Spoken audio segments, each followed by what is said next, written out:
A very good morning, dear students. We are back in the BBVN online classes. In class 11th commerce subject economics, we were discussing about the various stages of law of variable proportion. And the reason behind these stages we have already covered in our last two videos. What were the reasons? We have discussed deeply in our previous classes. अगर पहली जो stage है उसका reason अगर देखा जाए तो उसके रीजन अपन ने बताए थे, 3 रीजन बताए थे। पहला रीजन क्या था आपका,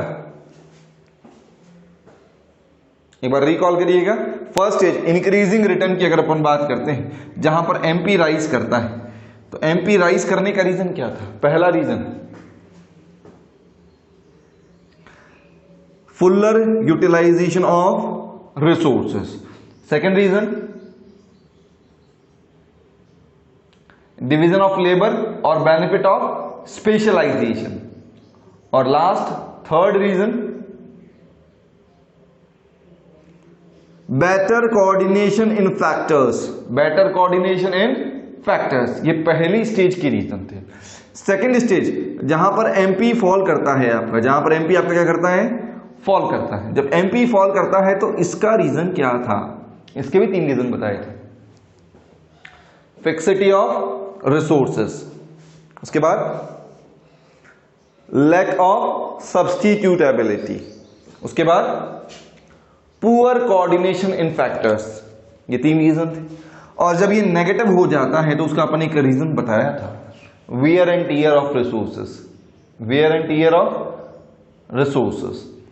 इन 3 रीजंस के बाद में एक जो मेन क्वेश्चन बचता है आपका, वो क्वेश्चन ये बचता है कि for the producers point of view, for the producers point of view which stage is recommendable to produce. अपन ने कहा कि भाई ये हमारा डायग्राम था,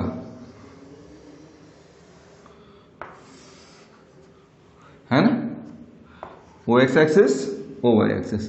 यहां आपने आउटपुट ले रखा था,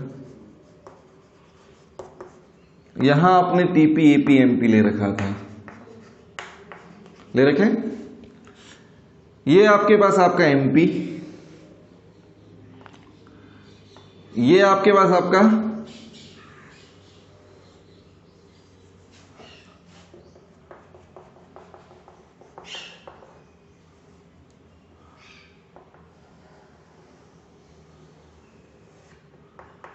टीपी,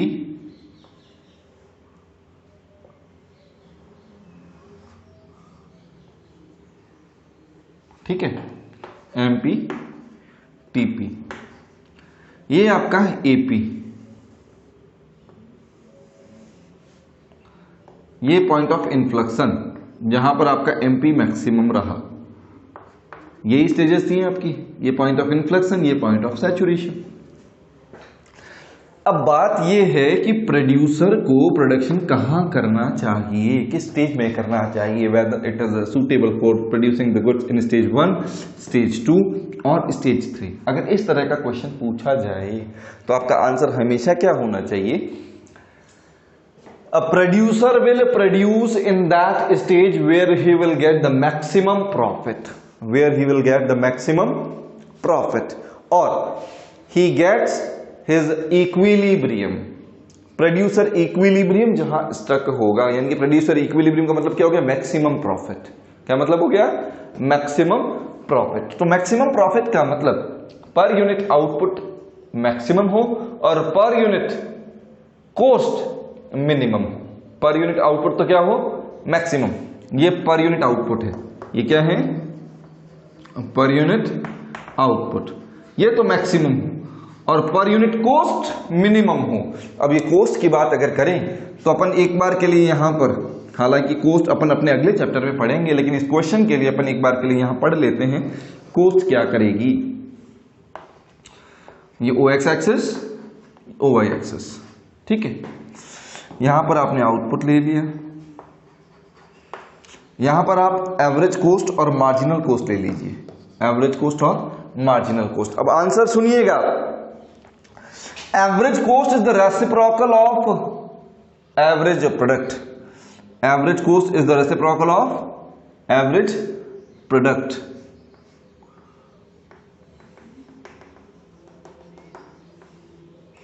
ये मान लीजिए आपकी एवरेज कॉस्ट है।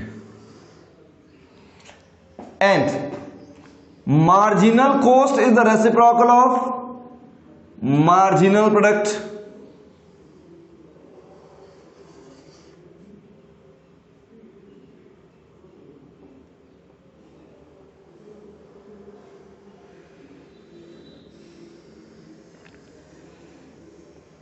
मैंने क्या बोला,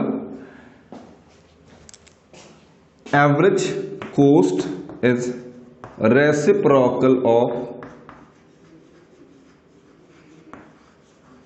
average product, likewise marginal cost is reciprocal of marginal product. ये दो पॉइंट आपको ध्यान में रखनी। अब एवरेज प्रोडक्ट अगर राइज करेगा तो एवरेज कॉस्ट फॉल करेगा, यानी कि साइकिल के पैडल की तरह एक पैडल अगर ऊपर जाएगा तो दूसरा पैडल नीचे जाएगा। जब एवरेज प्रोडक्ट मैक्सिमम होगा तो एवरेज कॉस्ट मिनिमम होगा, और जब एवरेज प्रोडक्ट फॉल करेगा तो एवरेज कॉस्ट राइज करेगा। ये एवरेज कॉस्ट, ये मार्जिनल कॉस्ट, सेम कॉन्सेप्ट। जब मार्जिनल प्रोडक्ट राइज करेगा तो मार्जिनल कॉस्ट फॉल करेगा। जब मार्जिनल प्रोडक्ट मैक्सिमम होगा तो मार्जिनल कॉस्ट मिनिमम होगा, और जब मार्जिनल प्रोडक्ट फॉल करेगा तो मार्जिनल कॉस्ट क्या करेगा, राइज करेगा। पहली चीज तो अपन को यही ध्यान रखनी कि these marginal cost and average cost are reciprocal of marginal product and average product respectively, एक दूसरे के उल्टे चलेंगे। तो अपन ये कहते हैं the producer equilibrium will struck, the producers equilibrium will struck when a producer gets maximum profit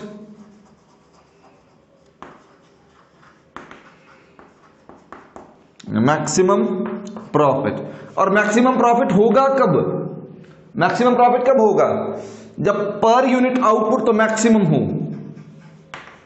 per unit output तो क्या हो, मैक्सिमम, और पर यूनिट कॉस्ट क्या हो, मिनिमम। पर यूनिट कॉस्ट क्या हो, मिनिमम। अब आप देख करके बताइएगा इन दोनों डायग्राम में, अगर ये पर यूनिट आउटपुट है तो ये पर यूनिट कॉस्ट है, ये क्या है, per unit cost. Per unit cost minimum होती है यहां पर यूनिट आउटपुट मैक्सिमम है यहां पर। इसका मतलब इसके बीच का जो डिफरेंस है that will be the maximum profit, that will be the maximum profit. इससे पहले अगर प्रोडक्शन किया तब भी ये प्रॉफिट कम हो जाएगा, इसके बाद में अगर प्रोडक्शन किया तब भी इन दोनों के बीच का डिफरेंस कम हो जाएगा। इसलिए अपन सीधा सीधा अपना आंसर क्या लिखेंगे, for the producers point of view second stage is always recommended to produce because in this stage a producer will get his producer equilibrium. In this stage, the AP will be minimum and average cost will be minimum. The difference between AP and AC will be maximum. The AP will be maximum and the AC will be minimum. And the difference between AP and AC will be maximum, which will offer the maximum profit to the producer. Which will offer maximum profit to the producer. This is why we can say that a producer will produce or always produce in the second stage. यानी कि वो हमेशा क्या prefer करेगा, he will always prefer to produce in the stage second. क्यों करेगा, कारण क्या बताया, क्योंकि इसी स्टेज में प्रोड्यूसर इक्विलिब्रियम स्ट्रक होगा। प्रोड्यूसर इक्विलिब्रियम क्या होता है, प्रोड्यूसर्स मैक्सिमम प्रॉफिट। क्या होता है, producers maximum profit. Maximum profit कब आएगा, जब पर यूनिट आउटपुट तो मैक्सिमम हो और पर यूनिट कॉस्ट क्या हो, मिनिमम हो। पर यूनिट कॉस्ट कैसे निकाली कि पर यूनिट कॉस्ट यानी कि एवरेज कॉस्ट क्या होता है, रेसिप्रोकल ऑफ एपी। क्या होता है, रेसिप्रोकल ऑफ एपी, यानी कि जब एपी राइज करेगा तो एसी फॉल करेगा, जब एपी मैक्सिमम होगा तो एसी मिनिमम होगा, और जब एपी फॉल करेगा तो एसी राइज करेगा। तो इन दोनों के बीच का डिफरेंस सबसे ज्यादा, वहां पर आपका प्रॉफिट मैक्सिमाइजेशन होगा। तो आंसर क्या हो जाएगा? Second stage is recommended for the producers. ठीक है, अब एक क्वेश्चन और आता है, is there any condition in the entire universe on which law of variable proportion never apply? क्या यूनिवर्स में ऐसी कोई भी स्थिति है जिस पर law of variable proportion apply नहीं होता? तो हमारा आंसर क्या होगा? No, there is not even a single situation on which law of variable proportion never apply, because each and every resource in the entire universe must have their level of fixity. Once the resource is fully utilized, it will reach to its level of fixity and its marginal product tends to fall. यानी कि पूरे universe में ऐसा कोई resource नहीं है जिसकी कोई फिक्सिटी या फिर जिसकी कोई लिमिटेशन ना हो।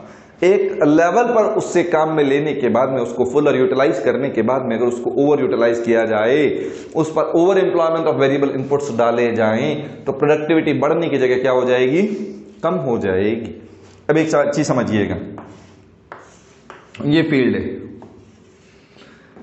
यहां आप प्रोडक्शन करते थे। क्या करते थे? प्रोडक्शन करते थे। जब प्रोडक्शन आप करते थे यहां पर, तो आप क्या करते थे? मैनुअली करते थे। जो नॉर्मल क्रॉप आती है, नॉर्मल सीड्स आते हैं, उससे यहां पर प्रोडक्शन किया जाता था। ये लैंड है, लैंड फिक्स फैक्टर है। लैंड क्या है? Fix factor. इसमें लेबर है, सीड्स हैं, फर्टिलाइजर्स हैं, केमिकल्स हैं। These are the variable inputs. These are the variable inputs. अब अपन कहते हैं इसकी जो कैपेसिटी है वो है आपके पास में 2000 टन्स प्रोड्यूस करने की। कितनी है? 2000 टन्स प्रोडक्शन देती है। मान लेते हैं व्हीट है, मान लेते हैं व्हीट है, ठीक है। अब एक लेवल पर आने के बाद में जैसे ही 2000 टन आपने प्रोड्यूस कर लिया, उसके बाद में अगर आपने यहां पर बीज ज्यादा डाले या लेबर ज्यादा लगा दी, तो प्रोडक्शन बढ़ने वाला नहीं है। क्योंकि जमीन की फर्टिलिटी इतनी है, केमिकल आप जो डालते हैं उससे प्रोडक्शन इतना ही किया जा सकता है। लेकिन जो क्रॉप है वो आपके पास में नॉर्मल सीड्स काम में लिए गए, ठीक है। जो सामान्य बीज आते हैं आपने वो बीज काम में लिए। अब अपन कहते हैं कि भैया लॉ ऑफ वेरिएबल प्रोपोर्शन को एक्सटेंड किया जा सकता है, इग्नोर नहीं किया जा सकता। यानी कि law of variable proportion apply तो होगा, लेकिन उसे एक्सटेंड किया जा सकता है, उसका समय बढ़ाया जा सकता है। जिस तरीके से अपन कहते हैं योगा करने से अपन अपने बुढ़ापे को थोड़ा सा और आगे ले जा सकते हैं, लेकिन टाल तो नहीं सकते ना। तो वो योगा यहां पर अपन यहां पर काम में ले लेते हैं। अगर आपने हाई यील्ड वैरायटी सीड्स काम में ले लिए, क्या कर दिया आपने? हाई यील्ड वैरायटी सीड्स काम में लिए। अगर आपने तो हाई यील्ड वैरायटी सीड्स अगर आपने काम में लिए, तो ये लॉ एक्सटेंड कर जाएगा। तो ये प्रोडक्शन 2000 टन के बाद में गिरेगा नहीं, फिर हो सकता है ये प्रोडक्शन क्या हो जाए? बढ़ जाए। यानी कि इसका आंसर क्या हो जाएगा? इसका आंसर हो जाएगा the law may extend, law may extend, extend किया जा सकता है, इग्नोर नहीं कर सकते। Law may extend due to, reason क्या है? When we find alternative resources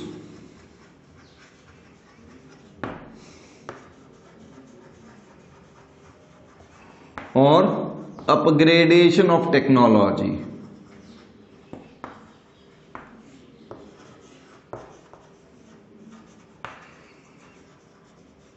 इन दो रीजंस में से या तो रिसोर्स अपग्रेड कर जाए, आपके पास में जो टेक्नोलॉजी है वो अपग्रेड कर जाए, या आपको आपके रिसोर्स का ऑल्टरनेटिव मिल जाए, तो उस कंडीशन में इस लॉ को एक्सटेंड किया जा सकता है। मैं क्वेश्चन फिर से रिवाइज कर दूं, is there any condition in the entire universe on which law of variable proportion never apply? तो हमारा आंसर क्या होगा? पहले सवाल क्या था कि क्या पूरे यूनिवर्स में ऐसी कोई स्थिति है जिस पर law of variable proportion apply नहीं होगा? तो आंसर हमारा है नहीं साहब, no, there is not even a single condition on which law of variable proportion never apply। इस पूरे यूनिवर्स में ऐसी कोई स्थिति नहीं है जिसमें law of variable proportion apply नहीं हो। उसका कारण क्या बताया आपको? Because each and every resource has its own level of fixity, क्योंकि हर एक रिसोर्स का कोई ना कोई सैचुरेशन लेवल होगा, फिक्सिटी लेवल होगा। Once the resource is fully utilised and fully exploited, after that level if we use the resource, then the productivity tends to fall. अगर उसे उस लेवल के बाद में उपयोग लिया जाए, उस रिसोर्स को उस सैचुरेशन लेवल के बाद में उपयोग लिया जाए, तो प्रोडक्शन या प्रोडक्टिविटी बढ़ने की जगह क्या होने लग जाएगी, गिरने लग जाएगी। But the law may extend, law को एक्सटेंड किया जा सकता है, आगे सरकाया जा सकता है। यानी कि आगे कैसे सरकाया जाए, यानी कि वो जो सैचुरेशन की स्थिति है, जो गिरने की स्थिति है उसके बाद की, उसको थोड़ा सा अपन आगे सरका सकते हैं। आगे कैसे सरकाएं, उसका कारण क्या बताया अपन ने, या तो आपने प्रोडक्शन की टेक्नोलॉजी को अपग्रेड कर दिया, टेक्नोलॉजी को आपने क्या कर दिया, अपग्रेड कर दिया। टेक्नोलॉजी में आपके रिसोर्स अपग्रेडेशन भी आ सकता है, जो आपके पास में इनपुट की क्वालिटी है वो इंप्रूव कर सकते हैं। अगर इनपुट की क्वालिटी इंप्रूव कर जाएंगे तो उसके बाद में आउटपुट की वैरायटी और क्वालिटी, क्वांटिटी वो भी बढ़ जाएगी, ठीक है, कुछ समय के लिए। और उसके बाद में भी अगर आप कॉन्टिन्यूसली अपग्रेडेड रिसोर्स या टेक्नोलॉजी भी काम में लेंगे तब भी फॉल तो आएगा आगे जाकर के, लेकिन कुछ समय के लिए वो प्रोडक्शन आपका गिरेगा नहीं, प्रोडक्टिविटी आपकी बढ़ेगी। और दूसरा आता है, मान लीजिए छोटे छोटे पीस ऑफ लैंड है, इन सब में फार्मिंग होती है, ठीक है, इन सब में अगर फार्मिंग होती है तो अपन देखिएगा कि पुरानी जो फार्मिंग होती है इन छोटे छोटे खेतों में, जिसको आप डिवीजन ऑफ लैंड कह सकते हैं, जमीन का टुकड़ा किया गया है, यहाँ पर सब होल्डिंग्स हैं यहाँ पर। अब होगा क्या कि आपने कई जगह देखा होगा कि इन खेतों के बीच में यहाँ पर बैरियर्स लगे होते हैं, जिसको हम हमारी सामान्य भाषा में बाड़ का नाम देते हैं। तो ये जो बैरियर्स लगे हैं, इन बैरियर्स को जनरली प्रोडक्शन में काम में नहीं लिया जाता। ये डिवाइड करती है खेतों को आपस में एक दूसरे से। अब ये जो पीस ऑफ लैंड आपस में इस एरिया के बारे में बात करें तो ये न तो इस फार्म वाले के लिए प्रोडक्टिव है न इस फार्म वाले के लिए प्रोडक्टिव है। इसी तरीके से ये चीज, तो ये जो बैरियर्स हैं, ये बैरियर्स आपके पास किसी काम नहीं आ रहे, इन पर प्रोडक्शन नहीं किया जा सकता, क्योंकि अगर किया गया तो कौन लेगा उसको। तो जनरली अपन जब खेतों को देखते हैं तो खेतों के बीच में वो जो बाड़ लगाई जाती है, तकरीबन अपन माने कि 4 से 5 फुट का एरिया कवर कर लेती है, उसके ऊपर कांटे डाल दिए जाते हैं, है ना।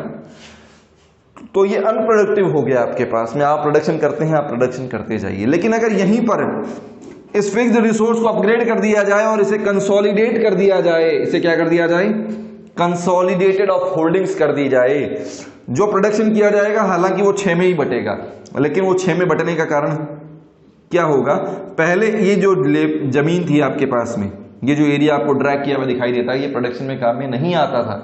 लेकिन अब जैसे ही कंसोलिडेशन ऑफ होल्डिंग्स की जाएंगी, अब ये एरिया भी काम में आएगा, यहां भी प्रोडक्शन किया जा सकता है। और जब प्रोडक्शन किया जा सकता है तो अब अगर आपने इसकी कैपेसिटी के बाद में भी वेरिएबल इनपुट्स एम्प्लॉय किए तो यहां प्रोडक्शन करने की अपॉर्चुनिटी अभी भी आपके पास है। तो आप अपने प्रोडक्शन को कुछ समय के लिए एक्सटेंड कर सकते हैं, उस लॉ ऑफ वेरिएबल प्रोपोर्शन में जो फॉलिंग स्टेज है उसे कुछ समय के लिए टाल सकते हैं, ठीक है। तो अपन ने सीधा सा आंसर क्या याद रखना है, the law may extend but can never be ignored. The law may extend but can never be ignored, ignore नहीं कर सकते, कुछ समय के लिए आगे सरका सकते हैं। अब आगे भी कैसे सरकाएं, इधर we get alternative of resources और अपग्रेडेशन ऑफ टेक्नोलॉजी। ये 2 रीजंस हैं आपके पास में, या तो टेक्नोलॉजी को अपग्रेड कर दिया जाए या फिर आपको कोई नया रिसोर्स, हाई क्वालिटी रिसोर्स मिल जाए, तो इस लॉ को एक्सटेंड किया जा सकता है। यहां पर हमारे पास में लॉ ऑफ वेरिएबल प्रोपोर्शन का जो चैप्टर है, रिटर्न टू अ फैक्टर का जो चैप्टर है, यानी कि प्रोडक्शन फंक्शन जो अपन ने पढ़ना था वो कंप्लीट हो चुका है। आपको आपकी टेक्स्ट बुक में दिए गए क्वेश्चंस को सॉल्व करना है, फेयर कॉपी में नहीं करना, फेयर कॉपी में केवल नोट्स प्रिपेयर करने हैं। उसे आप क्वेश्चंस को गो थ्रू करिए। अगर किसी भी क्वेश्चन में अगर आपको प्रॉब्लम आती है, you may ask me your queries. Thank you, have a good day.